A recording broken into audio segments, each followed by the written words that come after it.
Welcome back to Apocalypse and Genesis. I know everyone's worked up over the future of the United States, and so we argue about the relative merits of Trump and Harris. But you know what?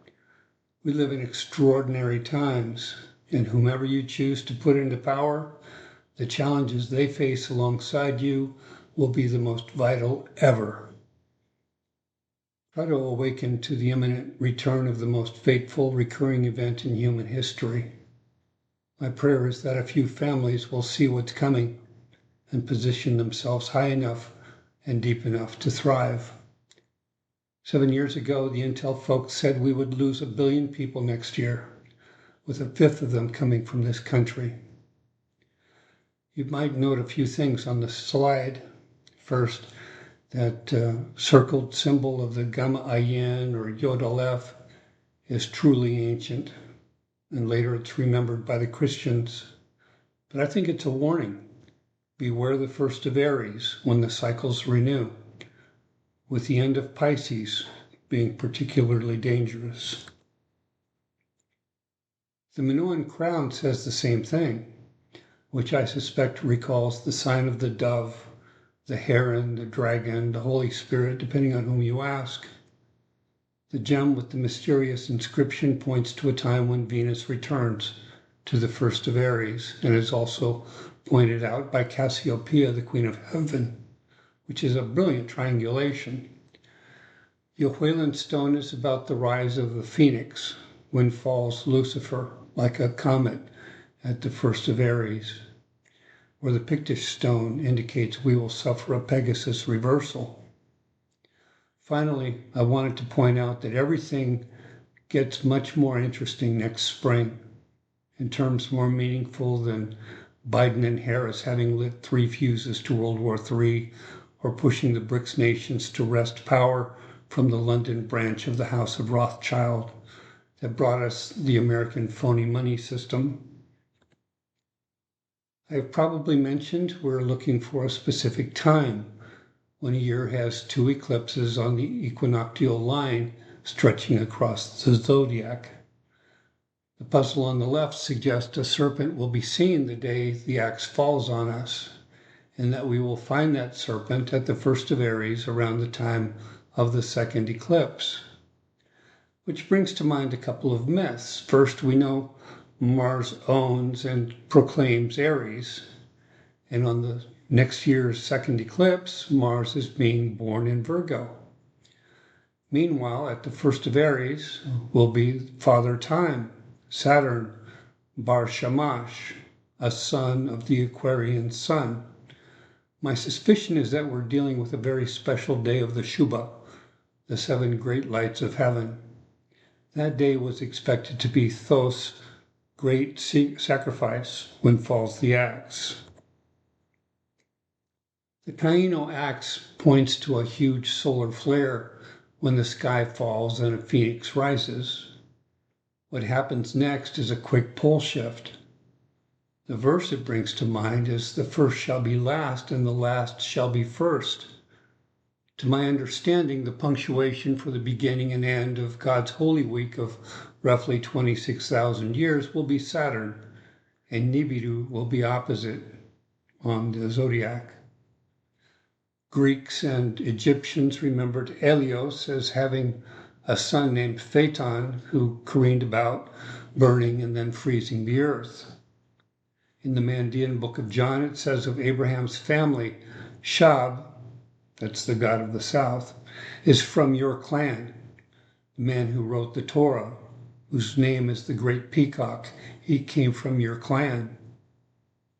Pavo, Peacock, is a central constellation near Crux and Lupus. And this southern hemisphere of the zodiac is the location of Nibiru Marduk, the second son of Enki, the Aquarian sun. So we have a great peacock who will rise and apparently devour his opposite number above the first of Aries. I speak of the great avatars as celestial objects or events because I'm very sure the embellished stories of our religious heroes were partly intended as a cipher, as an astronomical backdrop to history and legend. For example, one of the great secrets of religion, as in Revelation 13, is the coming reversal embedded in the apocalypse narratives. At Göbekli Tepe in Turkey, they depicted it with a lion on the pillar of the universe, attacking from above the boar of the north.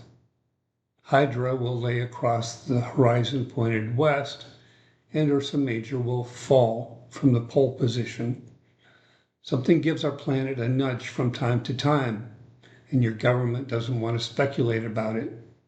It could affect the velocity of their tax revenue stream, and your child might not volunteer for the Ukraine, Tel Aviv, or Taipei in the coming war.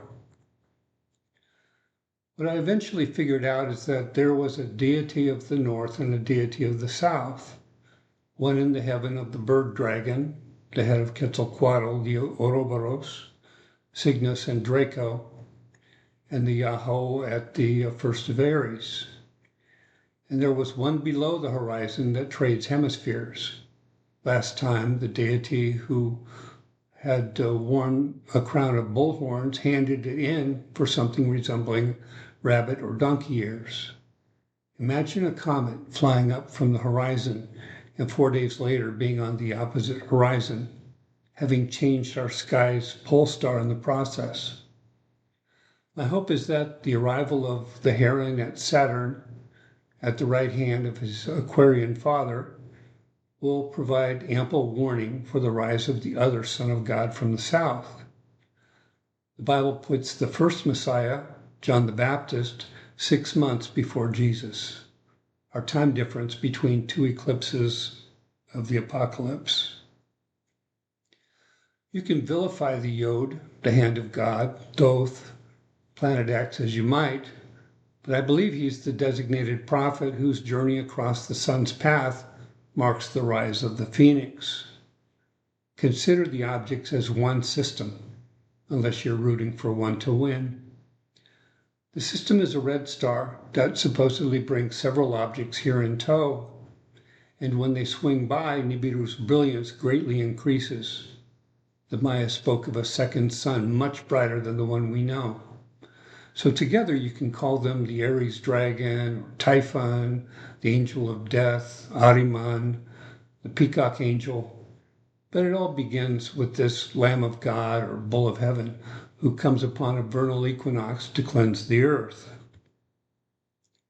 Some 6,578 years ago, Ra and the sun said goodbye to Sahu, then a name for the Orion apocalypse that had brought a flare up from Sirius, and they left it in the south and headed north. We've already discussed signs of how next March appears to be signaling something huge in the near future. Here I thought it a bit odd that very different religious traditions recall the sky falling counterclockwise 26,000 years ago, as is about to repeat, with Pisces slain by Aquila and mourned by Virgo. It's midnight here in the Garden of Good and Evil, and we're about to lose a season or two when the sky falls. The piece on the left is Aztec, the one in the center Olmec, the one on the right Christian. Of note are the horns of an eclipse at the axis there on the left. Is that the eclipse that marks an age at the new first of Aries? And on the centerpiece, you have the idea of 2 pending pole shifts. And since neither of these facts is duplicated by the Christian symbology, one might surmise that religion has forgotten much of the plot in the last 6 millennia. If you were looking for a Rosetta Stone bridging American and Sumerian cultures, you might try the ancient planispheres. They are virtually identical star maps dividing history into 4 or 8 pieces, starting with when the heron showed up during an Orion apocalypse and a phoenix arose at the other side of the sky. You might also note the Ugaritic Zayin character marking Aquila. It's an ancient sign of the end when pole shift happens, for which their Aleph was the very same image of the visitors chasing each other at the pillar of the universe, but now laid on its side. Here's that day of the Venus triangulation of late March 2025, which doubles as a sign of the end for both the Ohuelans and the Vikings, the Algae's rune. If you look at the Eye of Horus, you find Orion, home of the last creation, was considered the serpent, whose theoretical opponent being Aquila will now slay her in the Aztec version of the story. On the left, you have the Talpiot tomb, where Israeli Antiquities Authority found the remains of Jesus and his family, then spent the next 44 years pretending it insignificant, probably to avoid a ruckus with the Vatican, who might have to rethink some things. You might watch James Cameron's special on the lost tomb of Jesus, or see the ossuary box S767 in the Israel Museum at Jerusalem. I believe the way the story goes on the tomb facade, that also carried an image of Seth, is that Horon and his serpent, or dragon and his beast, will head toward each other one equinox, and the world falls on its ear. Then all the ancient mythologies and alphabets and scriptures will begin to make sense. The truth that sets us free will be the phoenix, probably in our time. What's coming sounds like the worst set of challenges since World War preceded and followed a market crash and global depression. It will require more heroic selfishness to survive than Jesus recommended for your soul. Ask yourself what's missing below the sign of the first of Aries at Pegasus. It's as if to say, here lies the Lion of Judah, whom you will meet as Shiloh, a word they never understood because it's an event. Cassiopeia will fall as Leo rises. Shema, Shab, Leo over Pisces. Heaven and hell trade places. Many of us will be leaving, and a new generation from heaven descends. See Virgil, the fourth pastoral. The Taino stone on left and right seems to indicate our problem arises at Virgo Leo and completes at Pisces Aquarius when the visitors return to the axis. I believe the little American stone kind of sums it up. Depending on when you live and which hemisphere you live, a serpent will fall like a comet and a heron or phoenix will rise, or vice versa. The serpent has a figure-8 orbit between Nibiru and our sun, and the phoenix rising has a polar orbit, or vice versa, but they get together at 90-degree angles, something like that. So it all happens at a crossing. A pipe I have shows the serpent cresting the heron, has 3 diamonds on his back, meaning, I think, that the newcomers show up in a line. Your ancestors were brilliant. They could carve into a little stone with a simple design what could take an entire Bible to obfuscate. The transition from Egyptian to Hebrew religion was a time of reform. The name of the god coming to town was Ah, meaning the moon is born, combining characters for the heron and serpent, together making the Ouroboros. The son of God then was named Moses, son of Ah, the pharaoh who began kicking out the Hebrews. Later, his reforms, along with the monotheist heresy of Akhenaten, were carried to Canaan by an Assyrian priest named Osarseph, who changed his name to Moses when he came to lead the Scythians of Avaris back to Canaan. Another way to write Ah, sometimes depicted as a donkey god of the same name, was Yah. Notice if you combine the symbols for the son and mother, you end up with a Star of David. Also, on the name Yah, look at the spellings in Hebrew and Sebin. In Hebrew, the arm of God shows up at the eye in Aquarius. In Sabine, a heron falls and a phoenix rises at the first of Aries. Our ancestors were ingenious. The little symbol above shows the eye of the heron and the eye of the serpent are the same eye. And it's also a message at Lascaux, France. On the lower left, you can see the Maya made Mam the heron and Lamat, their name for the serpent or beast of the south. The Mayan Lamat, the one North America called Morning Star, became the Egyptian Seth, basically a god of the south who takes over when Pisces and Orion fall.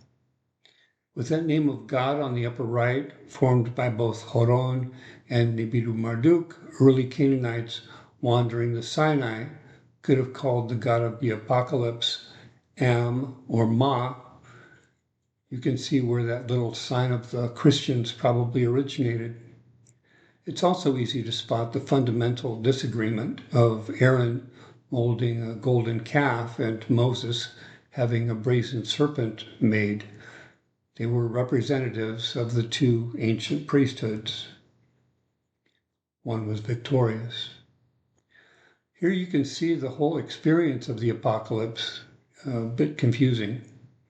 The feet of the god get raised up from behind the sun while his head falls. Personally, I wouldn't get too excited about calling one the Most High God and the other a wannabe usurper who needs to fall. I see them both as celestial objects that must swing by during the time of the crossing. There are stones showing both the lion and the heron, serving one higher than themselves, who is now due for a visit. In 4553 BC, the vernal equinox was leaving Gemini for Taurus. Orion flew to the top of the class soon after the final eclipse of Gemini and the first of Orion. It was a time of communion, lots of red dust poisoning the air and waters. You might note the similarity of Orion's image on the large Ohuelan stone to that of Yahweh of Seir there on the lower left.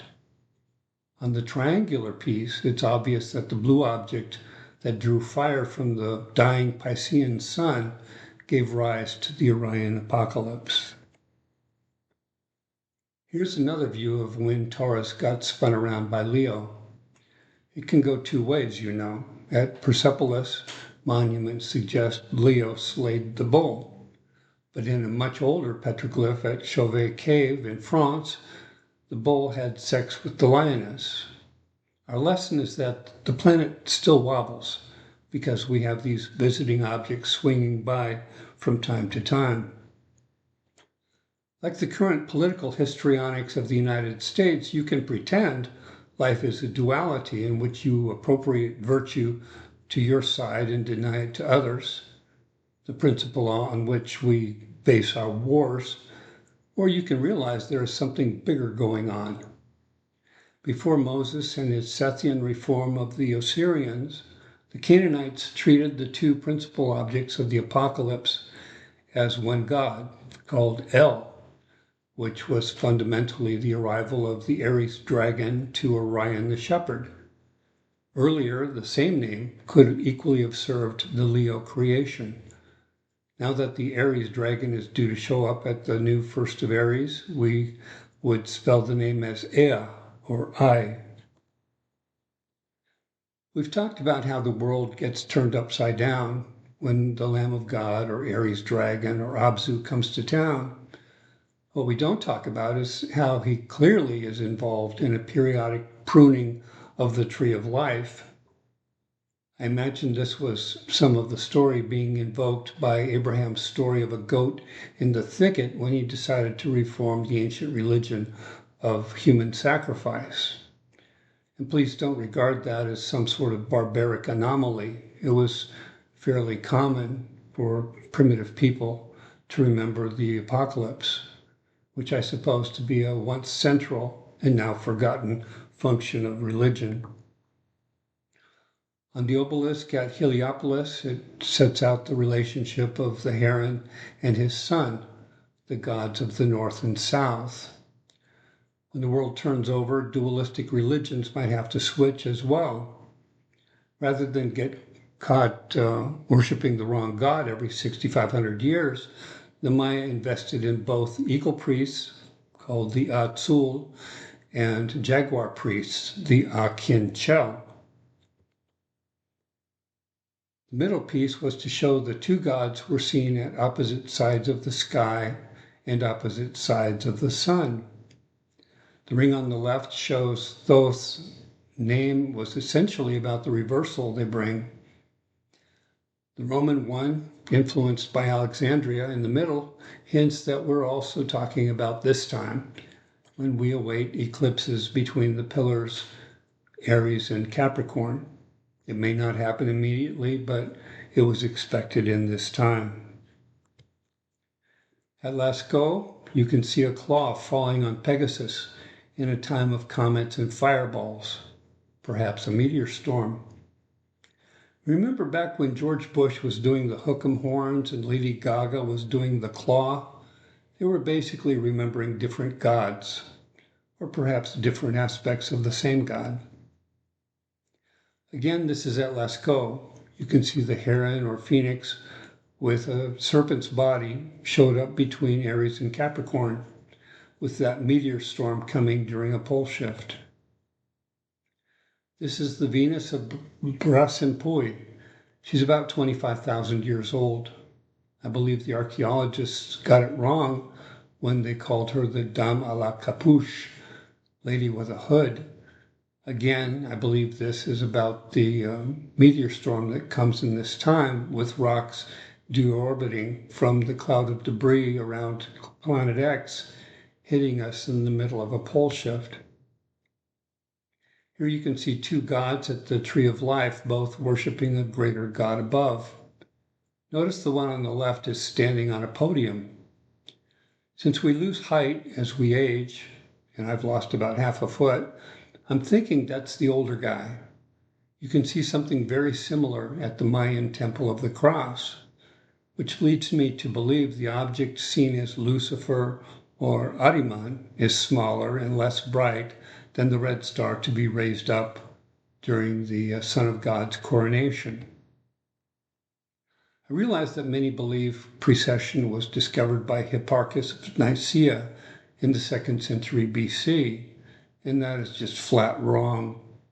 The wisdom was in America, India, China, Sumer, Russia, Egypt, Indonesia, and old Europe long before.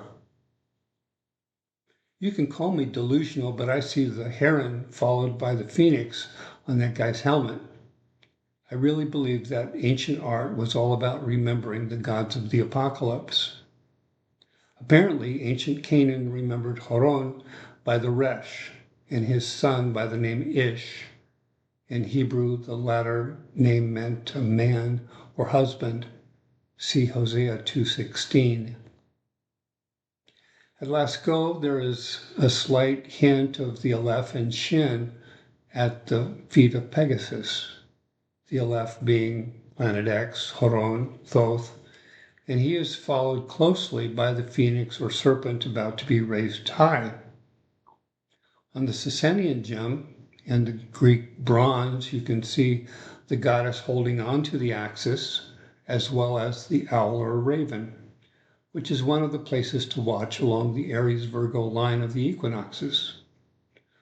On the Celtic gold stater, you can see the Shema at the bottom. When the shin of Leo gets tossed and becomes a hay. In Ugaritic, that would have been the L and the H, with the same meaning. The pillar of the universe falls, or in the words of the Bible, God rested on the 7th day. The other night, one of my brothers said, my unbelief has levels.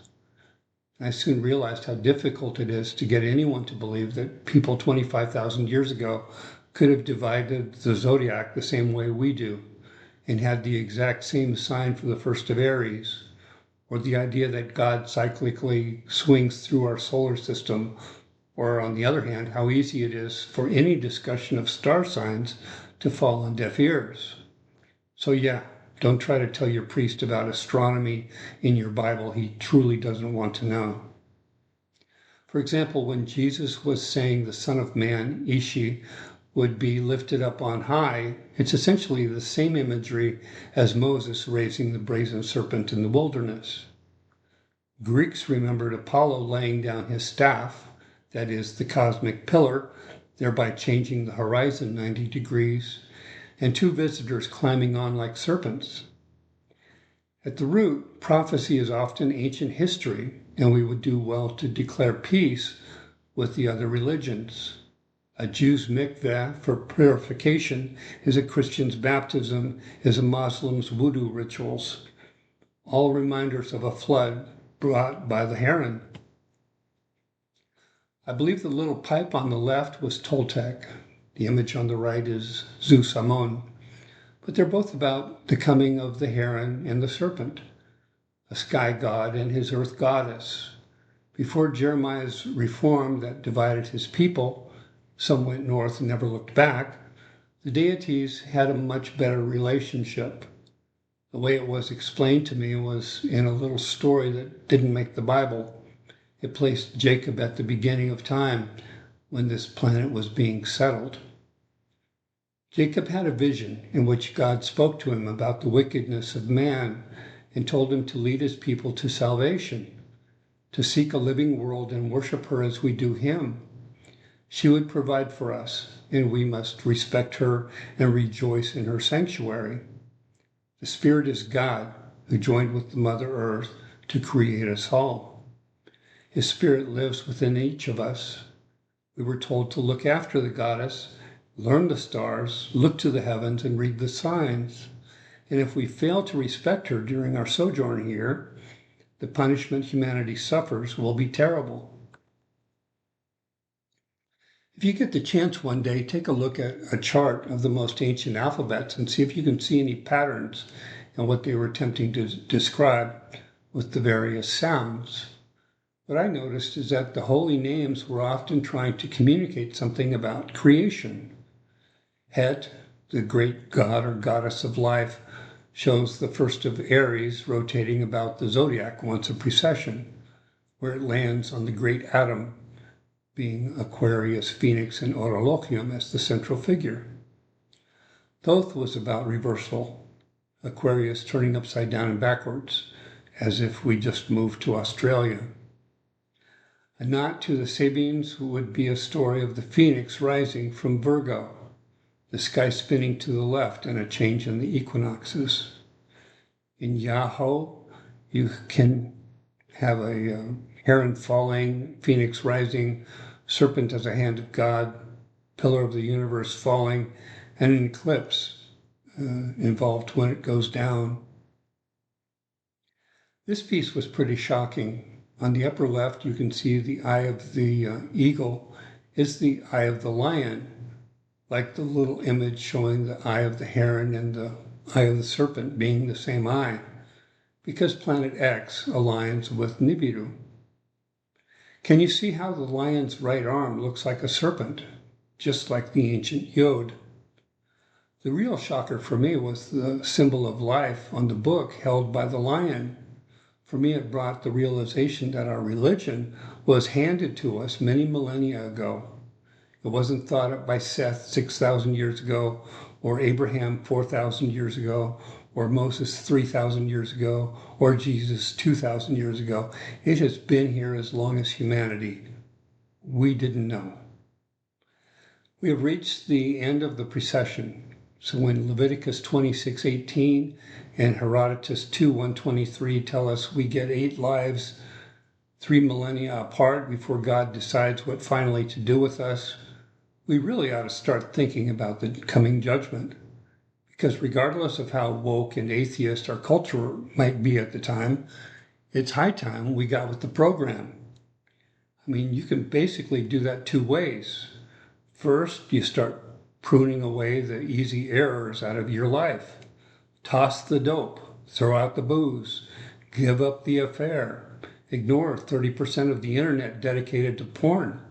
Stop fighting about trivial stuff, and believe me, compared to what's coming, everything we know is trivial. Second, work at being a blessing to the earth and all her creatures. In doing so, you will be doing the work of God. At some point, I realized my brother was right, that if we can't agree on first principles, then he can't get here from there. So yes, I make a few assumptions. One, the houses of the zodiac were both incredibly ancient and purposeful. Some of the ancients used lunar houses in their observations, others used the sun. I care about the sun.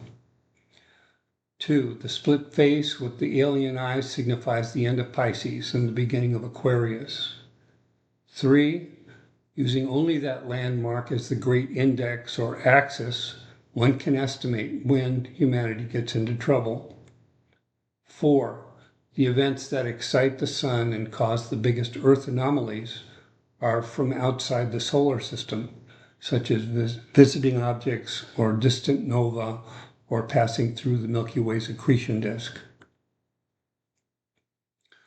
The other day I was conversing with the daughter of a neighbor, a married mother of two whose kids were busy watching Despicable Me.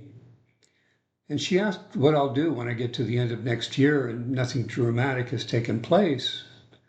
I told her I thought I would quit spending my spare change on old rocks and change the subject of my message, because at long last I do see the futility of Babylonians and ancient Chinese keeping astronomical records and trying to glean lessons from the celestial signs flying by.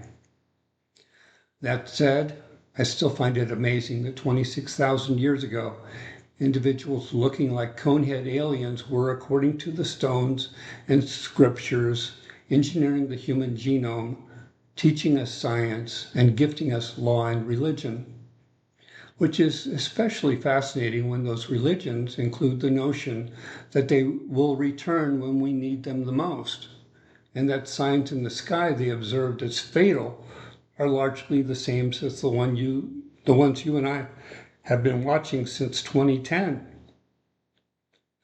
When I was the youngest deacon at Sacramento's First Baptist Church, I remember there was a poorly dressed, wrinkly old dude carrying an end-of-the-world placard, passing out flyers.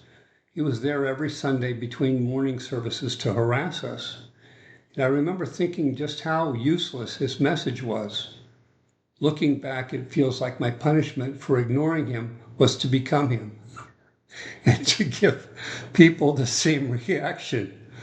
Ancients called it the curse of Cassandra. Apollo gave her the second sight and then condemned her never to be believed. Shema bless you and keep you now and forever. Take care.